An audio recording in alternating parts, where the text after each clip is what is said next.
Another cup of tea, Edward? No, thank you, Mrs. Dashwood. Take Edward's cup, one of you, would you? I will. Thank you. Oh, I never saw you wear a ring before, Edward. Oh, did you not? I see. Oh, Marianne, dear. Is that your sister's hair? I'd have thought it was a lot darker. It depends upon the light. It's very handsome. And what are your mother's views for you at present, Edward? Are you still to be a great orator, in spite of yourself? No. I hope my mother is now convinced that I have no talent for a public life, and that I am by nature an idle, helpless sort of a fellow. Do not decry yourself, Edward. It's a form of vanity. Take no notice of her, Edward. In any case, we could never agree on a choice of profession. I would have preferred the church, but this was not smart enough for my family. Oh. They would have me enter the law, at least, and be one of those fine young men who drive around town in knowing gigs. But I have no ambition, but to be happy in my own way. You're quite right, Edward. What have wealth and grandeur to do with happiness? Grandeur has but little, I grant you. But wealth, I'm afraid, has. Oh, Elinor, for shame. Wealth can give nothing. A mere competence is all one needs for true happiness. Perhaps your competence and my wealth are one and the same thing. Come now. What is your idea of a competence? I could manage very well, I think, on about 1,800 or 2,000 a year. 2,000? Oh, my darling. 2,000 is only a moderate income. And a proper establishment of servants, a carriage or two, and hunters cannot be supported on less, I fancy. Why hunters? Everyone does not hunt. No, but many do. Well, let us hope that you are both suddenly left a large fortune. Oh, yes, indeed. Though where it is to come from, I'm afraid I do not know. But then what magnificent orders would travel from Barton to London, eh? What a happy day for the booksellers and print shops, eh, Elinor? And as for Marianne, I know her greatness of soul. She would buy up every copy of her favourite authors to prevent them falling into unworthy hands. Oh, yes. How well you know her, Edward. I'm sorry if I am saucy, Marianne, but I wanted to show you that I have not forgot our old disputes. I love to be reminded of the past, Edward. You'll never offend me by talking of former times. Or perhaps you would bestow an award for the ablest defence of your favourite maxim, that nobody can ever be in love more than once in their life. For your opinion on that point is unchanged, I presume. Most certainly. And I'm more than ever sure that nothing now will change it. Marianne is much as before, you see. She is not at all altered. No. A little graver, more solemn, perhaps. As becomes her advancing years. Nay, Edward, you need not reproach me. When you first arrived this morning, your own manner was hardly of the gayest. Marianne, I wish you would not make such personal remarks. You need not defend me, ma'am. I can look after myself, I think. Well said, Edward. But you are right. Gaiety was never part of my character. The truth is, I'm so foolishly shy that I often seem negligent, when in reality I'm only kept back by a kind of awkwardness. In fact, I frequently think that I must be intended by nature for low company. I am so little at ease among people of gentility.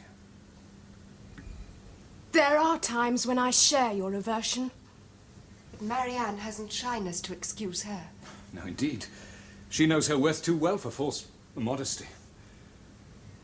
Shyness is the effect of a sense of inferiority. If I could only convince myself that my manners were perfectly easy and graceful, I should not be shy. Yes, but you'd still be reserved, which is worse. I? Reserved? Marianne, you cannot mean it. You are. Very. Reserved? In what way? What am I supposed to have withheld from you?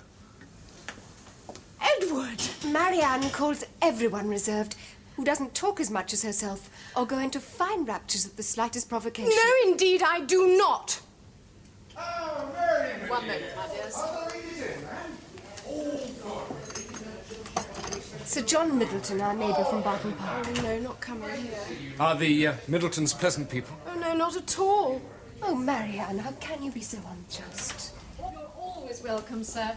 As you see, we have a visitor. Ah, I was aware of that, ma'am, and that was partly the object of my call. You knew of his coming, Sir John?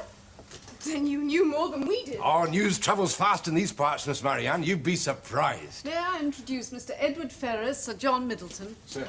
Delighted, my boy, delighted. Well, now, you're not the only ones to have visitors, for we have my wife's sister, Charlotte Palmer, and her husband with us, not to mention a number of other young people arriving tomorrow. And we thought it a splendid opportunity to give a little dance.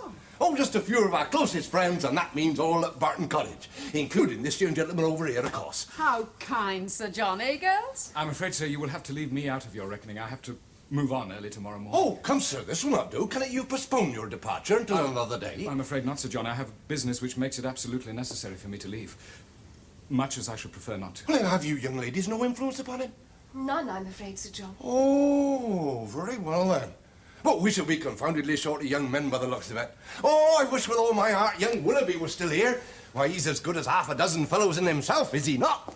And who is Willoughby? I think a certain young lady of my acquaintance would agree with me there, eh? Mr. Willoughby, I suspect, hunts. Am I right? You are quite right. Well, now, I must be on my way. I have others to call upon. And if you should change your mind, young fellow, you'll be more than welcome. Thank you, Goodbye, sir. ladies. Goodbye. Well said, Edward. I'm sure we don't want to lose you, but I was so glad to hear you stick to your guns.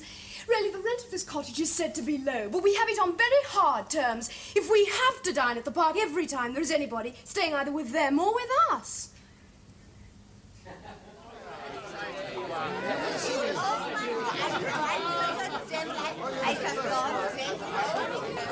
Delightful, delightful. And you'll meet them both tonight. There they are. Lovely to see you here tonight. Come along, my dears. That's right. Now, oh, you must meet my younger daughter and her husband, Mr. and Mrs. Palmer from London. Charlotte, dear. This is Miss Dashwood. Miss Marianne Dashwood. How do you do? I'm so glad you've come. It's such a shocking day. I was afraid you might not. And dear Mamma has been telling me so much about you both, haven't you, Mamma? Charlie, dear, I really think you should not stand anymore. She expects to be confined soon after Christmas. Oh, Mamma, I should hope they don't imagine my figure is usually this shape. Isn't she wonderful? Well, shall we take the sofa? May I sit between you? Please do. In this room, eh? There we are then. Oh, I'm so sorry. Now, Mr. Palmer and I were hoping we might see something of you both in London this winter. Were we not, Mr. Palmer? London? What gave you the notion we might be going to London, Mrs. Palmer? Oh, don't call me that. Call me Charlotte. And I will call you Elinor and you Marianne, if I may. Please do. Oh, you must come to London. Well, everybody does. I shall be quite heartbroken if you do not.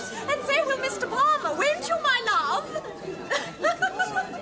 Mr. Palmer's so droll. He never hears a word I say. Mr. Palmer, I was just telling the Miss Dashwoods that they positively must come to London this winter, must they not? Must they, my love? Why? Oh, do listen to him. He comes out with the most unexpected remarks. One cannot help but laugh. Well, Marianne, my dear, you won't have been able to take your usual walk to Elinor today. What a shame! Eleanor, Mrs. Jennings, why should I go to Eleanor? Oh, you sly thing. You need not pretend before us. And I admire your taste very much, I do assure you. For the gentleman in question is a near neighbour of ours in the country. Do you live in Somerset? Oh, when we're not in London, yes. Not above 10 miles from the gentleman's estate, are we, my love? 30, to be precise. 10, 30, what's the difference? The difference is 20 miles, my love. Oh, Mr. Palmer's so droll. He's always out of humour. Ah, come on. Well, what's all this then? All you young ladies not dancing? How's that then, eh? Oh, we cannot have this, you know. We cannot have this. Well, quite content, thank you, Sir John. Miss Marianne, in the absence of a certain gentleman who shall be nameless, may I have the honour? Oh, Sir John, I was hoping perhaps I might be let off this evening. Oh! Marianne, how can you be so ill-mannered? Thank you, Sir John. My sister will be very pleased to dance, I'm sure. Good! Splendid! Come along with you. We'll show a thing or two. Isn't often I get the task to dig it with the prettiest girl in the room. No.